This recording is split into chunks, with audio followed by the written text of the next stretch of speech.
Eyes are window to our body and to our soul. इनकी देखभाल के लिए आज मैं आपसे इन्हीं 5 कदम या 5 स्टेप्स के बारे में हम बात करेंगे।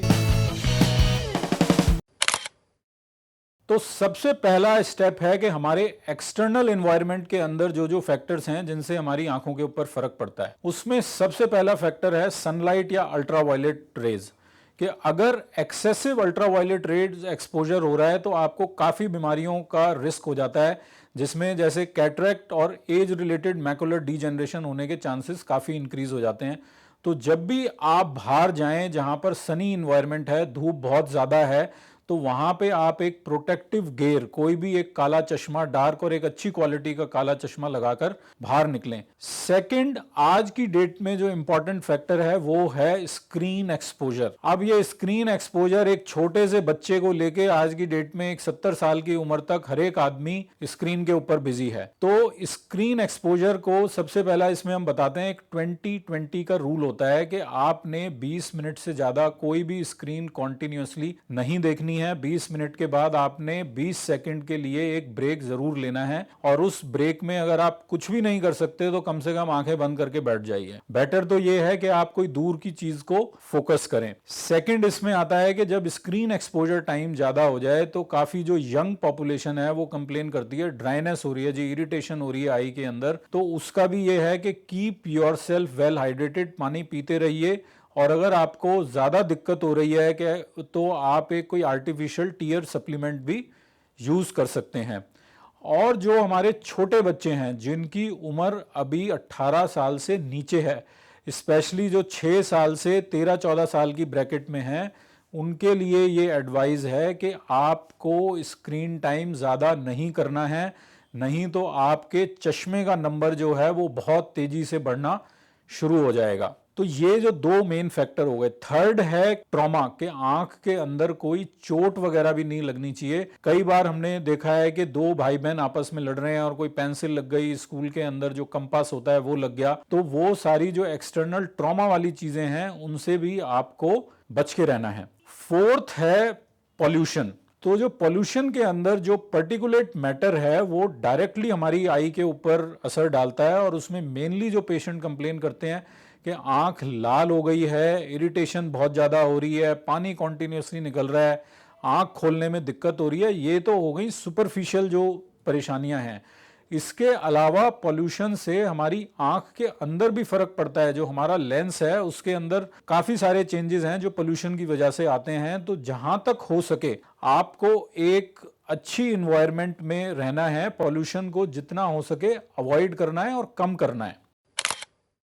सेकेंड स्टेप है इंटरनल फैक्टर के, जो चीजें हमारे शरीर के अंदर से हमारी आंख को अफेक्ट करती हैं। तो उनमें मेनली जो आता है वो है कि अगर आपको थायराइड हो रहा है वो आपकी आंख को डायरेक्टली अफेक्ट कर सकता है। डायबिटीज तो एक मेन फैक्टर है ही, उसके बारे में हमने काफी डिटेल में बात की हुई है कि डायबिटीज से सीधे सीधे आपके रेटिना के ऊपर असर आता है। ब्लड प्रेशर, लोग ब्लड प्रेशर को बहुत लाइटली लेते हैं, बट अगर आपका बीपी बढ़ जाए तो आंखों की ब्लड वेसल रप्चर होकर पूरे पर्दे के ऊपर खून आ सकता है, आपकी ऑप्टिक नर्व भी इसमें डैमेज हो जाती है। इसके अलावा हैं ऑटो इम्यून डिजीजेस जो होती हैं, जैसे गठिया का जोड़ का दर्द हो गया। ये सारी जो बीमारियां हैं ये भी हमारी आंखों को डायरेक्टली अफेक्ट करती हैं। इनसे यूवियाइटिस हो सकती है, सूजन आ सकती है आंख के अंदर, या ड्राइनेस की जो कंप्लेन है वो बहुत इंक्रीज हो सकती है। तो ये सारे जो फैक्टर हो गए, ये हो गए इंटरनल फैक्टर।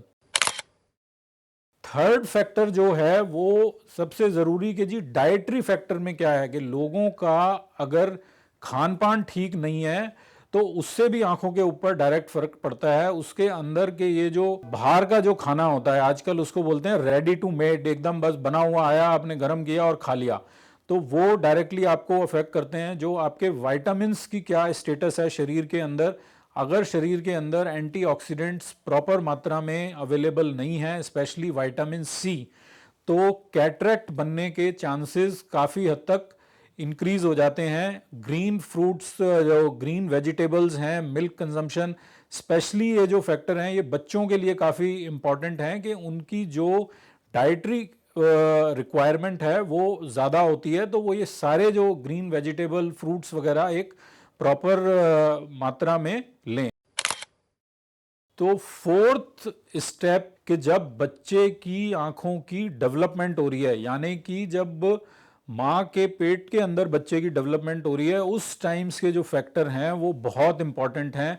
और उस समय जो मदर का न्यूट्रिशन है, मदर की जो हाइजीन है, मदर को कोई इन्फेक्शन तो नहीं हो गया, ये सारे फैक्टर आपकी आई की हेल्थ के ऊपर असर डालते हैं।